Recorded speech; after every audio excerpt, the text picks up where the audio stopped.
Good morning, everybody. It's Terry here, and just to say, we've reached halfway, the end of chapter 25 of Genesis, and this is Genesis part 40, and we're talking about the birthright, and we're talking about Esau, Isaac, and Esau, and it's a it looks like a sort of minor incident, but it has a major impact in our text. Esau had been out hunting, and he may have been gone for days or even weeks.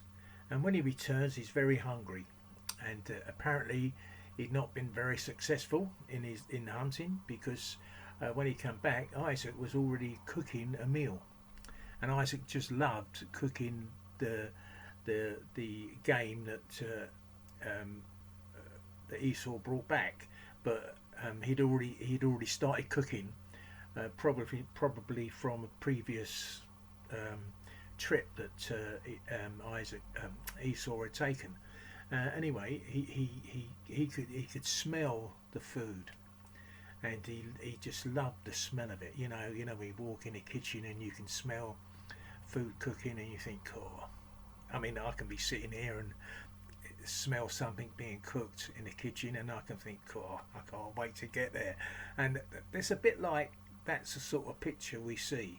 He'd been hungry, he hadn't eaten for a few days probably, and he could smell the stew being cooked, and he really wanted some. And he begs his twin brother for something to eat, and he tells Jacob that he's going to die if he doesn't get something to eat, which I think is interesting. I'm going to die if I don't get anything to eat. He's been away for a few days. He's come back hungry. He's going to die if he doesn't get anything to eat. And Jacob makes a deal with Esau, since Esau is going to die, and if he doesn't eat, his birthright won't be any use to him anyway. So he says, Isaac says to him, "Well, sell me your birthright, and I'll give you food. I'll give you a meal." So Jacob says he will give him a meal in exchange for his birthright, which Esau's probably thought, well, if I'm going to die anyway, I won't. He'll get it anyway. So it's a bit of a funny thing, really. So to understand the significance of this bargain, we need to know what a birthright meant. What it meant is that you would receive double the inheritance of everybody else. So if there was two of you, you would get 2/3 and they would get a third of whatever was there. And you would become the leader of the family. So all that the family has, you would become leader of, and you would be the one through whom the promises of God would pass.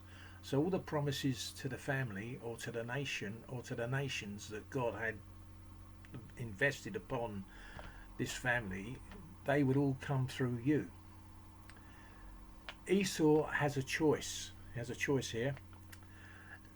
Should he take the food and give up the birthright, or should he hold on to this most valuable of possessions and go and try to find food somewhere else? That's all he had to do, was go to one of the other people on the campsite and get some food from them, and he would keep hold of one of the most valuable possessions that he would ever have in his life.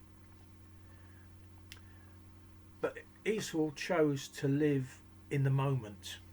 He didn't choose to think it through. He chose to live in the moment. His response was, as it were, off the cuff.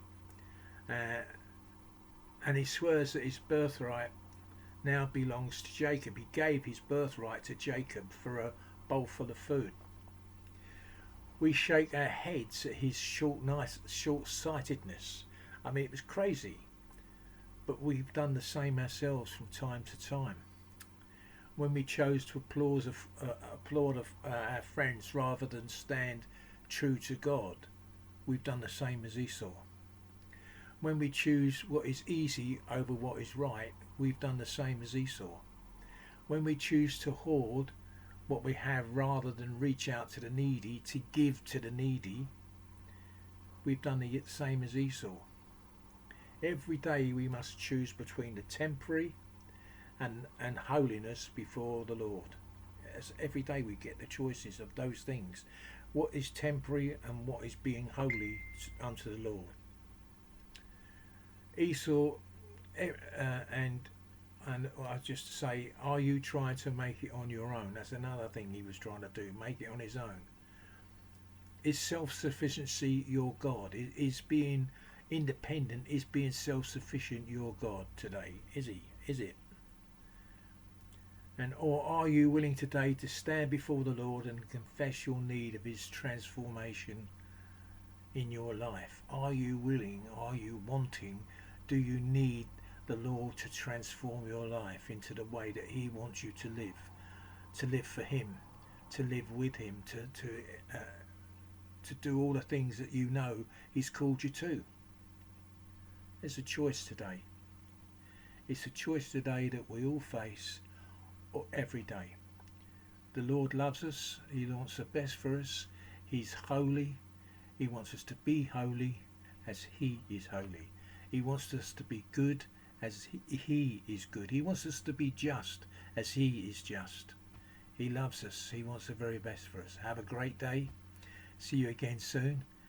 Remember, I've said that this is part two, this is the end of the first half of our journey through Genesis. I may come back with the second part of the journey through Genesis, or I might do something in between, something short in between. I'm not sure yet. But anyway, have a great day and keep safe. Bye. Bye.